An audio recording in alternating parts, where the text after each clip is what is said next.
ہم کریں گے ہر مظلوم کی حمایت۔ السلام علیکم ناظرین، میں ہوں حورین فاطمہ اور آپ دیکھ رہے ہیں حمایتی نیوز HD چینل۔ نظر ڈالتے ہیں آج کی اہم خبر پر۔ سانگھر ضلع جو قدرتی وسائل اور قدرتی حسن سے مالا مال ہے، مگر حکومتی عدم دلچسپی کے باعث پاکستانی قوم بہترین تفریح گاہوں سے محروم ہے۔ سانگھر سے 80 کلومیٹر دور ہتنگور سے 20 کلومیٹر کے فاصلے پر اچھرو تھر میں 100 سے زائد میٹھے پانی کی خوبصورت جھیلیں موجود ہیں جو قدرتی خوبصورت نظارہ پیش کرتی ہیں، جس میں اعلیٰ نسل کی مچھلیاں بھی ہیں جس کو دیکھنے کے لیے لوگ دور دور سے آتے ہیں، جن کی کھانے پینے اور رہائش کے لیے کوئی بھی بندوبست نہیں ہے۔ حکومتی توجہ سے علاقے میں خوشحالی آئے گی، اچھرو تھر میں ترقی ہوگی، سانگھر ترقی کرے گا، سندھ ترقی کرے گا، پاکستان ترقی کرے گا، بتا رہے ہیں سانگھر سے اشفاق سلہری۔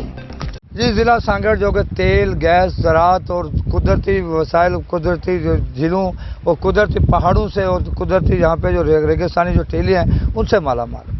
تفریح گاہوں کے حوالے سے بات کر لیا تو سانگھر ضلع کے اندر بے شمار تفریح گاہیں ہیں، لیکن حکومت کی طرف سے یا کلچر ڈپارٹمنٹ کی جانب سے کسی بھی طرح کی تفریح سہولتوں کے لیے کسی بھی طرح کی یہاں پہ ان کی سہولات نہیں ہے۔ اس وقت میں سانگھر سے 80 کلومیٹر دور، ہتونگوں سے 10 کلومیٹر دور اچھرو تھر کے مقام پہ موجود ہوں، جہاں پر 100 سے زائد قدرتی جھیلیں موجود ہیں، خوبصورت مناظر موجود ہیں۔ لوگ یہاں پر ہر بارش میں یہاں پر آتے ہیں، لیکن ان کے آنے کے لیے یہاں پر نہ ہی تو ہوٹلنگ ہے، نہ ہی یہاں پہ تفریح گاہ ہے، نہ ہی یہاں پر ان کو کسی طرح کی سہولت فراہم کی جاتی ہے۔ اگر سندھ گورنمنٹ چاہتی ہے کہ وہ جہاں سے لوگوں کے لیے جہاں پہ وسائل پیدا کرے، کلچر ڈپارٹمنٹ کو چاہیے کہ یہاں پر آنے والے لوگوں کے لیے رہنے کے لیے جگہ ہونی چاہیے اور جہاں پر کھانے پینے کے لیے ہوٹلنگ کرے گی، یقینی طور پر اس کا ریونیو ہوگا، علاقے میں خوشحالی آئے گی، علاقے کے لوگ خوشحال ہوں گے، علاقے میں ترقی ہوگی، سندھ ترقی کرے گا، تھر ترقی کرے گا، پاکستان ترقی کرے گا۔